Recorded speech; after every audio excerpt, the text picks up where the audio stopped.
नमस्कार साथियों, क्लास 12 की ज्योग्राफी की कक्षा में आपका स्वागत है। जैसा कि आप लोग जानते हैं कि झारखंड सरकार ने क्लास 12 के लिए हर सब्जेक्ट का 5-5 मॉडल सेट जारी कर दिया है। हर मॉडल सेट में 40-40 क्वेश्चन दिए गए हैं। इस प्रकार कुल 200 क्वेश्चन हर सब्जेक्ट में दिए गए हैं। ये क्वेश्चन जो हैं वो वेरी इंपॉर्टेंट हैं। इसमें बहुत सारे प्रश्न आपके ऑब्जेक्टिव का जो एग्ज़ाम होगा पहले पार्ट का उसमें आ सकते हैं और बहुत सारे क्वेश्चन उस पर आधारित होंगे। तो चलिए हम लोग शुरू करते हैं सेट 2 के ज्योग्राफी के क्वेश्चन की प्रैक्टिस। तो पहला क्वेश्चन आपके सामने है कि निम्नलिखित में किसका अध्ययन आर्थिक भूगोल के अंतर्गत नहीं किया जाता है। आर्थिक भूगोल के अंतर्गत नहीं किया जाता है। ऑप्शन है कृषि भूगोल, उद्योग भूगोल, पर्यटन भूगोल या चिकित्सा भूगोल। तो साथियों, आर्थिक भूगोल के अंतर्गत चिकित्सा भूगोल का अध्ययन नहीं किया जाता है, तो हमारा उत्तर होगा ऑप्शन घ। अब क्वेश्चन नंबर 2 की तरफ हम लोग चलते हैं। सैन्य भूगोल मानव भूगोल के किस शाखा का भाग है? राजनीतिक भूगोल, सामाजिक भूगोल, आर्थिक भूगोल या जनसंख्या भूगोल। तो साथियों, सैन्य भूगोल जो है वो राजनीतिक भूगोल का हिस्सा है। तो हमारा करेक्ट आंसर क्या होगा? ऑप्शन क। क्वेश्चन नंबर 3 को हम लोग देखते हैं। विश्व की कुल जनसंख्या का कितना प्रतिशत जनसंख्या उत्तरी अमेरिका में पाया जाता है? North America. तो नॉर्थ अमेरिका में जानते हैं आप लोग कि 3 मुख्य देश हैं। सबसे ऊपर कनाडा है, फिर यूएसए है और फिर मैक्सिको है। तो नॉर्थ अमेरिका में कितना प्रतिशत जनसंख्या जो है विश्व का निवास करता है? 9.7%, 8.5%, 4.8% या 0.5%। तो साथियों, उत्तरी अमेरिका में कुल 9.7% जनसंख्या निवास करती है। तो इस प्रकार हमारा आंसर जो है वो क होगा। क्वेश्चन नंबर 4, विश्व जनसंख्या आकार में विश्व में ब्राज़ील का कौन सा स्थान है? चौथा, पाँचवा, छठा या सातवां। तो साथियों, ब्राज़ील का जो स्थान है विश्व में वह आपका 5वां है। आप लोग जानते हैं कि हमारे भारत का स्थान दूसरा है और चाइना का स्थान प्रथम है। तो पहला, दूसरा और 5वां तो आप जान गए। आप कमेंट बॉक्स में हमें बताइएगा कि विश्व में जनसंख्या के मामले में तीसरा और चौथा स्थान किस देश का है। क्वेश्चन नंबर 5 को हम लोग देखते हैं। जनसंख्या वितरण को प्रभावित करने वाले कारक कौन हैं? मतलब कहीं पर पॉपुलेशन जो है किन बातों पर डिपेंड करती है? भू आकृति पर, जल की उपलब्धता पर, जलवायु पर या इनमें से सभी पर। तो साथियों, जनसंख्या वितरण जो है भू आकृति पर भी निर्भर करती है। जैसे मैदानी भाग में अधिक लोग रहेंगे, पठारी भाग में, पहाड़ी भाग में कम लोग रहेंगे। जल की उपलब्धता पर भी निर्भर करती है। जहाँ जल होंगे वहाँ पर ज़्यादा लोग होगा, जहाँ पर सुखाड़ होगा वहाँ कम लोग होंगे। जलवायु पर भी डिपेंड करता है। जहाँ का जलवायु अच्छा होगा वहाँ पे अधिक लोग होंगे, जहाँ की जलवायु खराब होगी वहाँ कम लोग रहेंगे। तो इस प्रकार ये तीनों ऑप्शन जो है सही है। तो हमारा उत्तर क्या होगा? घ। क्या जनसंख्या घनत्व इन तीनों चीज़ों पर निर्भर करती है। क्वेश्चन नंबर 6, ईसा की पहली शताब्दी में विश्व की जनसंख्या कितनी थी? अर्थात फर्स्ट सेंचुरी में कितने लोग दुनिया में थे? 30 करोड़ से कम, 40 करोड़ से कम, 50 करोड़ या 60 करोड़ से अधिक। तो साथियों, पहली शताब्दी में हमारी दुनिया की आबादी जो थी वो 30 करोड़ से कम थी। तो हमारा उत्तर क होगा। क्वेश्चन नंबर 7, थॉमस माल्थस ने अपने सिद्धांत को किस वर्ष प्रतिपादित किया था? 1698 में, 1798 में, 1898 में या 1998 में। तो साथियों, माल्थस ने अपना सिद्धांत जो था वो 1798 ईस्वी में दिया था। क्वेश्चन नंबर 8, जनसंख्या वितरण को प्रभावित करने वाला कौन सा प्रमुख आर्थिक कारक है? वैसे कारक तो सभी हैं, लेकिन आर्थिक कारक कौन है? भू आकृति, जलवायु, मृदा या खनिज। तो साथियों, जनसंख्या वितरण को प्रभावित करने वाला प्रमुख आर्थिक कारक खनिज है। तो इस प्रकार हमारा उत्तर घ सही है। क्वेश्चन नंबर 9, जन्म और मृत्यु के अतिरिक्त जनसंख्या आकार को परिवर्तित करने वाला कारक कौन है? प्रवास, अप्रवास या उत्प्रवास या इनमें से सभी। तो साथियों, जन्म और मृत्यु के अतिरिक्त जनसंख्या आकार को प्रवास, अप्रवास और उत्प्रवास सभी प्रभावित करते हैं। तो हमारा उत्तर फिर से घ होगा। क्वेश्चन नंबर 10, 2025 तक विश्व की जनसंख्या लगभग कितनी हो जाएगी? 600 करोड़, 700 करोड़, 800 करोड़ या 900 करोड़। तो साथियों, 2025 तक विश्व की जनसंख्या 800 करोड़ अर्थात 8 अरब हो जाएगी। क्वेश्चन नंबर 11, विश्व के कितने देशों का लिंगानुपात प्रतिकूल है? अर्थात जो मेल रेशियो और फीमेल रेशियो है वो गलत है, मतलब फीमेल रेशियो बहुत कम है। तो कितने देशों में? 72 देशों में, 139 देशों में, 243 या 62 देशों में। तो साथियों 72 देशों का जो लिंगानुपात है वो प्रतिकूल है। क्वेश्चन नंबर 12, निम्नलिखित में किस देश का आयु लिंग पिरामिड घंटी के आकार का है? आयु लिंग पिरामिड जो है वो घंटी के आकार का किस देश में है? ऑस्ट्रेलिया में, नाइजीरिया में, रूस में या कनाडा में? तो साथियों इसका उत्तर होगा ऑस्ट्रेलिया। क्वेश्चन नंबर 13, विकसित देशों में कौन सी क्रिया सबसे कम की जाती है? प्राथमिक क्रिया, द्वितीय क्रिया, तृतीय क्रिया या चतुर्थक क्रिया? तो साथियों प्राथमिक क्रिया में कृषि और खनन आता है, इसमें सबसे कम प्रॉफिट होता है। तो विकसित देशों में सबसे कम किया जाने वाला जो काम है वो प्राथमिक क्रिया है, और द्वितीय, तृतीय, चतुर्थक वहाँ ज़्यादा होगा। क्वेश्चन नंबर 14, संकीर्ण आधार और शुंडाकार शीर्ष वाले पिरामिड किस तरह की स्थिति को दर्शाता है? उच्च जन्म दर और मृत्यु दर, निम्न जन्म दर और मृत्यु दर, उच्च जन्म दर और निम्न मृत्यु दर, या निम्न जन्म और उच्च मृत्यु दर? तो साथियों इसका उत्तर आपका ख होगा, निम्न जन्म और मृत्यु दर।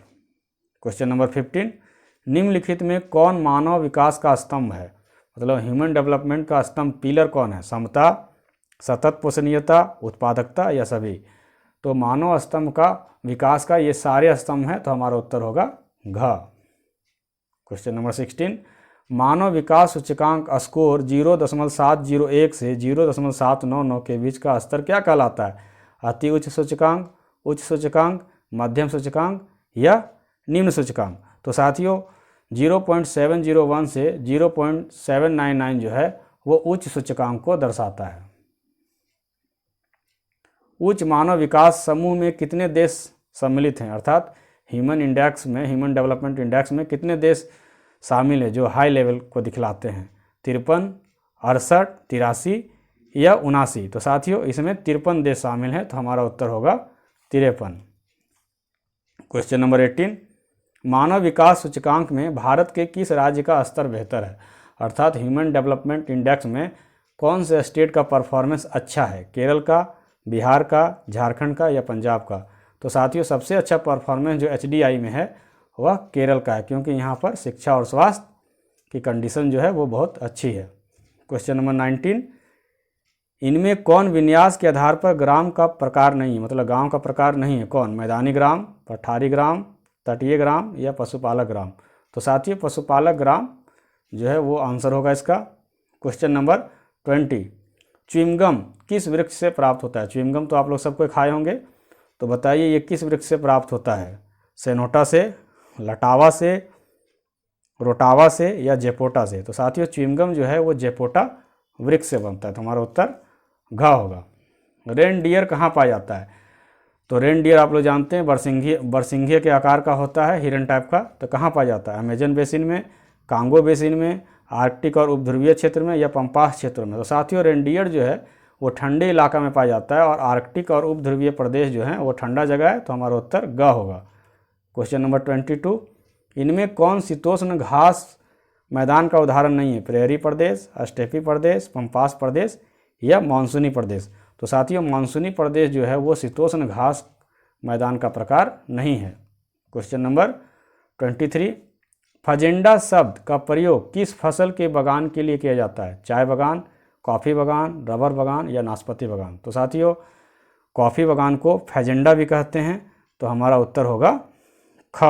फजेंडा जो है वो कॉफ़ी बगान के लिए प्रयोग किया जाता है। क्वेश्चन नंबर 24, किस कृषि प्रणाली में सर्वाधिक कार्य यंत्रों द्वारा संपन्न किया जाता है? अर्थात मशीन के द्वारा प्रयोग संपन्न किया जाता है? गहन निर्वाह कृषि में, विस्तृत वाणिज्य अनाज कृषि में, रोपण कृषि में या मिश्रित कृषि में?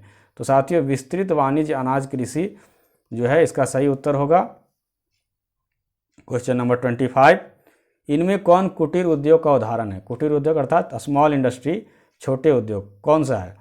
पत्थर एवं मिट्टी के बर्तन, लौह इस्पात, तांबे का उत्पादन या सूती वस्त्र? तो साथियों देखने से स्पष्ट लग रहा है कि पत्थर और मिट्टी के बर्तन जो है वो कुटीर उद्योग का उदाहरण होगा, क्योंकि लौह इस्पात तो बड़े बड़े इंडस्ट्री में होते हैं, तांबे का उत्पादन भी होता है, सूती का वस्त्र भी बड़े बड़े उद्योगों में होता है। तो छोटा उद्योग का उदाहरण जो है कुटीर उद्योग का उदाहरण वो पत्थर एवं मिट्टी का बर्तन है। क्वेश्चन नंबर 26, भारत का कौन सा उद्योग सार्वजनिक क्षेत्र का नहीं है? अर्थात पब्लिक सेक्टर का नहीं है? टिस्को, इसको, विस्को या मिस्को? तो साथियों आप लोग जानते होंगे कि हमारे झारखंड का जो टिस्को है, टाटा आयरन स्टील कंपनी, ये जो है वो निजी क्षेत्र में है, प्राइवेट सेक्टर में है, इसलिए ये इसको हम लोग प्राइवेट पब्लिक सेक्टर का नहीं मानेंगे। तो हमारा उत्तर क होगा। क्वेश्चन नंबर 27, संचार किस आर्थिक क्रिया के अंतर्गत आता है? प्राथमिक, द्वितीयक, तृतीयक या चतुर्थक? तो साथियों संचार जो है वो तृतीयक क्षेत्र में आता है। क्वेश्चन नंबर 28, इनमें कौन सा क्रिया चतुर्थक क्रिया के अंतर्गत आती है? मत्स्यन, मछली पालन, अनुसंधान, सूचना प्रौद्योगिकी, परिवहन या विनिर्माण? तो साथियों चतुर्थक क्रिया के अंतर्गत हमारा अनुसंधान जो रिसर्च होता है वो आता है। क्वेश्चन नंबर 29, नोबेल पुरस्कार विजेता अमर्त्य सेन ने विकास का मुख्य ध्येय किस रूप में देखा है? स्वतंत्रता में वृद्धि, समता, स्वास्थ्य या कल्याण?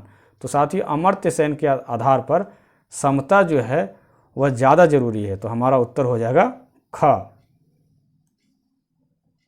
क्वेश्चन नंबर 30, लामा मुख्यतः किस पर्वतीय भागों में पाया जाता है? रॉकी पर्वत में, एंडीज पर्वत में, आल्पेशियन पर्वत में या आल्पस पर्वत में? तो साथियों लामा जो है वो आपका एंडीज पर्वत में पाया जाता है।